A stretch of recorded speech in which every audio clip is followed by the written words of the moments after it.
Hello बच्चों, let's read the question. And the question says a parallel plate air capacitor of capacitance C is connected to a cell of EMF V and then disconnected from it.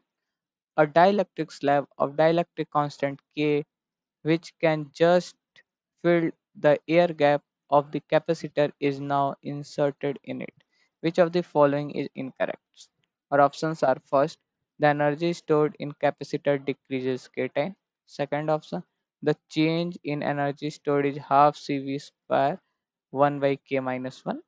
Option third is the charge on the capacitor is not conserved. Option 4 is the potential difference between the plates decreases K time. तो basically हम लोग का question क्या कह रहा है कि हम लोग के पास एक कैपेसिटर था जो कि एक सेल से पहले कनेक्टेड था, एक सेल से कनेक्टेड था पहले वी वोल्ट के ईएमएफ के साथ। ये कैपेसिटर सी था जिसकी कैपेसिटेंस सी थी। उसको फिर जब वो चार्ज हो गया तो उसको यहाँ से डिस्कनेक्ट कर लिया गया। ठीक, पहले ये कनेक्टेड था फिर इसको डिस्कनेक्ट कर लिया। अब हम लोग का जो सिनारियो है वो ये है कि एक कैपेसिटर है हम लोग का और इसको डिस्कनेक्ट करने के बाद उसमें एक डाइलेक्ट्रिक कांस्टेंट जो कि जस्ट इसको पूरा फिल कर दे रहा है वो हमने इसमें इंसर्ट कर दिया। एक हमने डाइलेक्ट्रिक लिया और इसको पूरी फिल कर दिया जिसकी डाइलेक्ट्रिक कांस्टेंट के है। तो अब हम लोग से पूछ रहा है कि इन चारों में से कौन सा स्टेटमेंट इनकरेक्ट है। तो इस क्वेश्चन को सॉल्व करने के लिए जो की कॉन्सेप्ट्स हैं वो हम लोग ऑप्शंस के हिसाब से देख लेंगे एक एक करके। तो इसमें जो की कॉन्सेप्ट्स यूज होंगे वो हम लोग एक एक करके देखेंगे। की कॉन्सेप्ट्स तो देखें तो हम लोग जानते हैं, पहला इसको देखेंगे ऐसा तो हम लोग जानते हैं capacitance C is equal to epsilon nought time A by D, मतलब A is area of the plates and D is the distance between the plates। हम लोग जानते हैं कि अगर कोई डाइलेक्ट्रिक इंसर्ट होता है तो जो एप्सिलॉन नॉट होता है वो K टाइम्स चेंज हो जाता है। तो यहाँ से जब डाइलेक्ट्रिक हमने फिल कर दिया तो हम लोग का कैपेसिटेंस C डैश हो जाएगा K times epsilon not A by D। अगर यहाँ से देखें तो C डैश और C में क्या रिलेशन है, C dash is equal to K times C आ रहा है। ये हम लोग देखें ये पूरा हम लोग के पास सी दिया हुआ है तो के टाइम सी, ये हम लोग का इक्वेशन 1 हो जाएगा। ठीक, अगर देखें तो फिर अगर हम लोग जानते हैं कि हम लोग जानते हैं कि C capacitance is equal to charge upon potential, C is equal to Q by V होता है। ठीक, अब यहाँ से हम लोग वी इज इक्वल टू क्या लिख सकते हैं, V is equal to Q by C, ये हो जाएगा।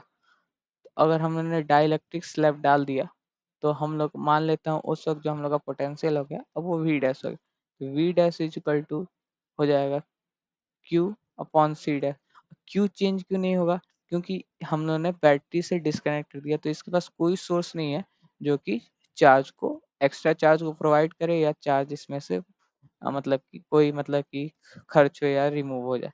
तो जो चार्ज है वो कंजर्व रहेगा। तो यहाँ से आ गया V dash is equal to Q by C dash.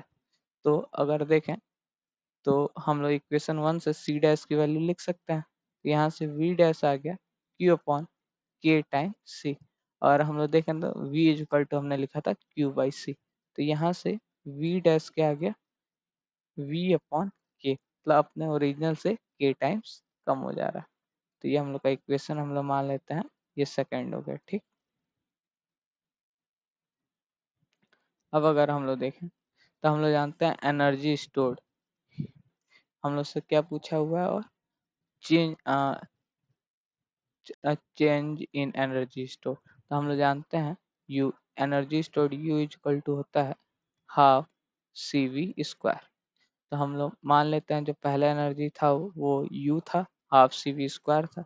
फिर जब हमने डाइलेक्ट्रिक स्लैब इंसर्ट कर दिया तो उस वक्त यू डैश हो जाएगा, U dash is equal to हो जाएगा half C dash V dash का होल स्क्वायर। ठीक, तो हम लोग यू डैश क्या लिख सकते हैं हाफ सी डैश हम लोग ने क्या निकाला के इंटू सी, ये हो जाएगा के इंटू सी, और वी डैश हमने निकाला वी बाई के, मतलब कि ये हो जाएगा वी बाई के होल स्क्वायर।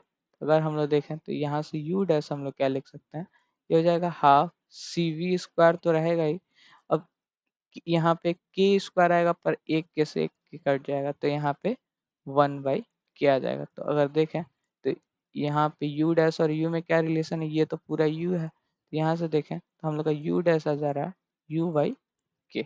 ठीक, u/k हो गया। ठीक, ये हम लोग का इक्वेशन थर्ड मान लेते हैं। अब हम लोग क्या निकालना है, हम लोग को चेंज निकालना है।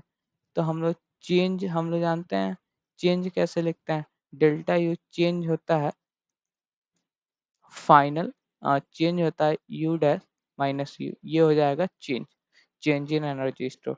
तो हम लोग का change in energy store you dash मतलब u/k माइनस यू।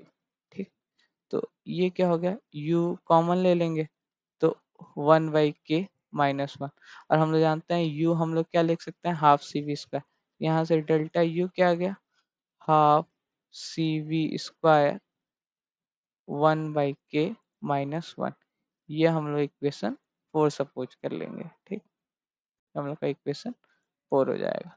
ठीक, अब अगर हम लोग ऑप्शंस चेक करें तो the energy stored in the capacitor decreases के टाइम्स। हम लोग देखें तो यहाँ पे देखा हमने u डैश आया u/k, और k हमेशा 1 से ग्रेटर होता है, तो मतलब कि एनर्जी यहाँ पे k टाइम्स डिक्रीज करेगी। जो हम लोग का फर्स्ट स्टेटमेंट है वो करेक्ट हो जाएगा। ठीक, the change in the change in energy stored is half C V square 1/k minus one. तो हम लोग का चेंज इन एनर्जी स्टोर्ड यही है, तो ये ऑप्शन भी करेक्ट हो जाएगा। The change the charge on capacitor is not conserved.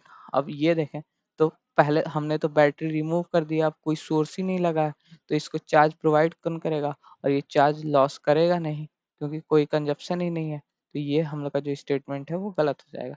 The potential difference between the plate decreases के टाइम्स। अगर हम लोग यहाँ पे देखें v dash equal to v/k, तो ये ऑप्शन, ये जो स्टेटमेंट है ये भी करेक्ट है। तो हम लोग से पूछा क्या है, which of the following is incorrect. So the final answer is option 3.